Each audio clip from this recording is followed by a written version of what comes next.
This is Cruise News Today with Doug Parker. Good morning. Here's your cruise news for Tuesday, January 21st.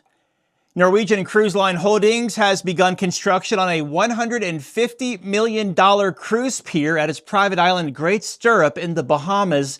Now expected to open later this year, the pier will allow 2 large ships to dock simultaneously, nearly doubling the annual visitor capacity to 700,000 by next year. Now, in attendance at the groundbreaking ceremony was Norwegian CEO Harry Sommer and Bahamas Prime Minister Philip Davis. The pier will, of course, eliminate the need for ship tenders and enhance the guest experience with easier access to the island. Future upgrades are also planned, including additional guest facilities and community investments such as scholarships and internships.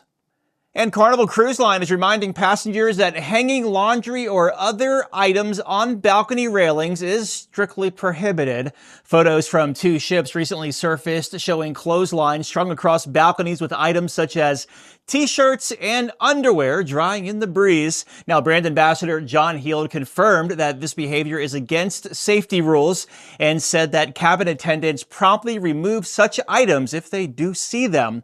Instead, guests are encouraged to use onboard self-service laundry facilities, valet laundry services, or the retractable clothesline from Final Destination that's provided in the stateroom showers. And Cunard's newest cruise ship, Queen Anne, arrived in New York over the weekend as part of her 107-day world cruise. Docking at the Brooklyn Cruise Terminal, this marked her first U.S. stop after departing Hamburg, Germany on January 7th. The ship will visit 30 ports, including Miami, San Francisco, and Honolulu, before heading to Asia, Africa, and Europe.